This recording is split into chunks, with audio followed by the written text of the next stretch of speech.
In 1931 Paris, while the city drowned in jazz and smoke, one name whispered through the alleys: Papillon, a master thief who treated every heist like a challenge only he could win.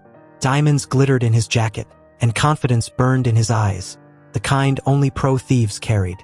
He strolled into the Moulin Rouge cabaret to meet a mafia boss whose smile screamed danger. Laying the stolen jewels on the table, Papillon heard the man's warning: "Betray me, and you're dead." Papillon just smiled. Fear wasn't in his vocabulary. Later, he met his lover Nanette, a wild and stunning cabaret dancer.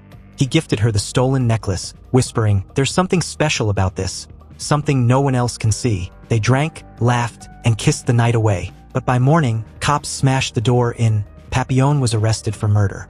He realized too late it was a setup.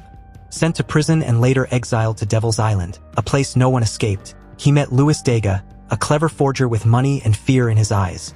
They struck a deal. Papillon would protect him. Degas would fund the escape.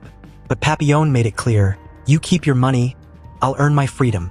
That night, danger came in the form of a knife-wielding inmate, and Papillon fought like a beast to survive. Because for him, every breath was already part of the escape. His strength was pure madness. In a blind rage, he attacked the other prisoners, fists flying, chaos everywhere, until the guards filled the cell with gas.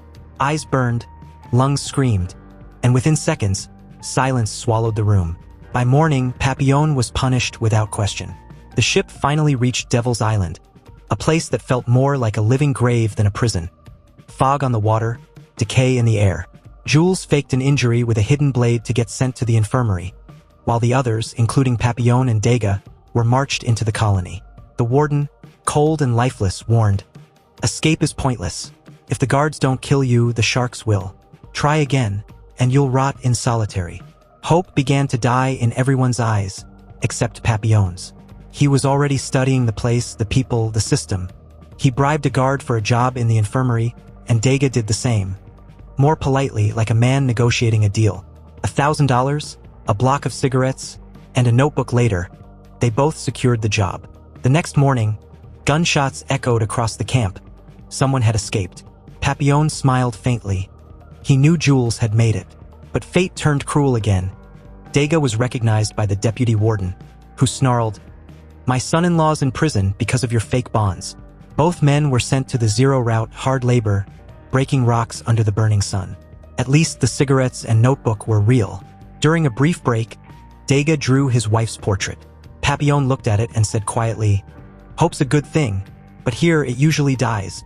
Degas stayed silent, staring into the distance. Papillon chuckled bitterly.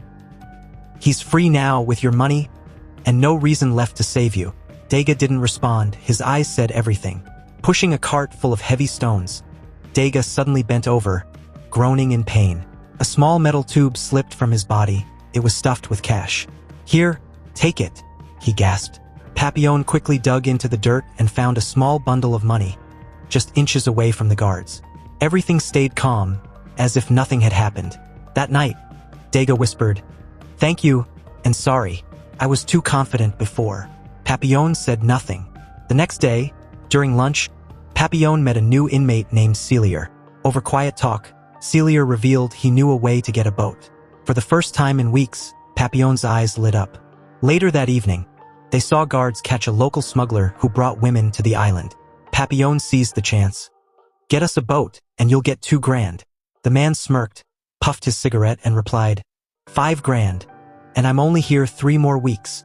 It wasn't a deal yet, but it was hope. That night, in the showers, a group of inmates attacked Degas. Papillon lunged in, biting one's ear clean off and fighting the rest with brutal desperation. He won, but barely. "How many times do I risk my life for you?" he yelled, blood dripping down his face. Degas just trembled, whispering, "If I die, don't fight my case. I won't live long enough for an appeal." For the first time, Papillon saw real fear in his friend's eyes. He was broken. "If you ever escape, take me with you," Degas begged softly. Papillon shook his head. "The sea's not for you. You'll drown, and you'll take me down with you." The next day, all prisoners were gathered in silence. Guards dragged out Jules, the same man who tried to flee. Exhausted and defeated, he was laid under the guillotine. One strike and it was over. The warden coldly ordered, "Papillon, Degas, Take the body to the forest. As they carried the stretcher, blood soaked through Dega's clothes. He froze, trembling. The guard shouted, "Move!" And when Dega didn't, the whip cracked across his back again and again. His screams echoed across the field. Something inside Papillon snapped. He grabbed a rock and smashed it against the guard's skull. The man collapsed instantly. Without looking back, Papillon ran toward the jungle. Fast, wild, free, bullets whistling past as the island roared behind him. Deep in the jungle, trees crashed against each other as Papillon ran through the mud, breath ragged, heart pounding. Behind him, Dega was dragged back to prison. Papillon was now truly alone. Exhausted and broken, he realized survival itself was a kind of punishment. By nightfall, under a moonless sky, he reached the smuggler's hut by the river, gasping, "Get me out of here. When we reach Paris, you'll live like a king." The man laughed cruelly. "The warden will pay me double to send you back." Suddenly, armed guards emerged from the bushes. The smuggler grinned as Papillon was surrounded and captured. The warden didn't shout. He simply said coldly, "You'll serve 2 years in solitary. No voices, no faces. Just your thoughts. Until they break you." Papillon said nothing, eyes weary but unbroken.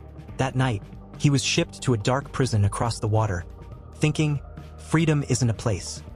It's the fire still alive inside me." Days later, starving, he was shocked when a full meal appeared in his cell. He devoured it like a madman. But that night, the same guard he'd once injured entered with vengeance in his eyes, beating him mercilessly. "You'll die before your sentence ends," he sneered. Bloodied but defiant, Papillon raised a finger to his lips, silence. The guard stormed off, rattled by the prisoner's eerie calm. The next morning, Papillon spotted a coconut floating in his water bucket. Hidden inside was a note. "Don't worry, I'll keep you fed. Dega." A faint smile crossed his face. For the first time, hope felt real again. He began training daily. Push-ups, squats, anything to keep his body and spirit alive. But fate struck back. The same guard, suspicious now, checked his meals and found double portions. Within minutes, the warden appeared outside his cell. "Who's sending you coconuts?" he demanded coldly. Papillon stayed silent, eyes steady, refusing to betray Dega. The warden's expression hardened. "Fine," he said. "Then you'll eat half." And once again, the island swallowed him in silence and hunger, but not defeat. Days turned into months, and Papillon became little more than bones and skin, his hollow eyes staring into nothingness. When the warden offered him food for a confession, Papillon shoved the spoon into his face and was thrown into total darkness. Alone, he clung to memories. Paris nights, Nanette's laughter, the scent of wine, until hallucinations blurred reality. He imagined cracking safes again, his fingers tracing invisible dials, until everything went black. Found half dead yet peaceful, he was moved to the infirmary, where Dega visited with guilt and the truth about his wife's betrayal. Forgiveness flickered in Papillon's weary smile as he swore that freedom, not theft, would be his last treasure. Together they plotted an escape during a Sunday event when security would drop. Dega would sedate the guards, Celier would secure the boat, and Papillon would fake madness to avoid suspicion. As rain fell that night, Papillon slipped out silently, fire burning in his hollow chest. Not just to escape, but to reclaim his humanity. They ripped the metal bed legs free and attacked without mercy. Papillon, Celier, and the machete man overpowered the guard, then slipped through the chaos into a stormy night. Papillon bragged about stealing the watchtower keys. They climbed, Dega fell and twisted his leg, and Celier's crew, paid with cash, revealed the boat's location. At dawn they fled the island, but the boat was leaking. When Celier warned they had to lighten the load, panic boiled over and he drove the machete man into the sea to save himself. Hours of sun and salt turned to a sudden, brutal squall, and as waves rose, the price of freedom proved heavier than any of them expected. Papillon lunged with what strength he had left, but hunger and exhaustion betrayed him. Celier pinned him down, choking the life out of him, until Dega, trembling with rage and fear, grabbed the knife and plunged it into Celier's neck again and again until the man went limp. Papillon tossed the body into the raging sea, then dragged the machete man back aboard as Dega silently gathered his soaked sketches like fragments of a lost soul. Moments later, the storm consumed them. Waves shattered the boat, lightning tore the sky, and all vanished into darkness. When Papillon awoke, He was in a small bungalow, waves crashing outside. A nun told him they'd washed ashore at a monastery on a Colombian island, and from her calm voice, he knew she already understood exactly who these visitors were. Papillon rushed to Dega, urging him to escape before the officers closed in, but Dega, still shattered by what happened with Celier, refused to leave. The guilt had hollowed him out. Determined, Papillon went out alone to find a way off the island, but he ran into Colombian officers and barely made it back to shore. He and Dega tried to flee together, but they were caught before they could reach the boat. Michette panicked and ran, only to be shot dead on the spot. After the failed attempt, Papillon was thrown into solitary confinement for 5 brutal years. When he finally emerged, his hair had turned gray, his face wrinkled and tired. He looked like a ghost of the man he once was. The warden stared at him and asked, "What kept you alive all these years?" Papillon just stood there in silence.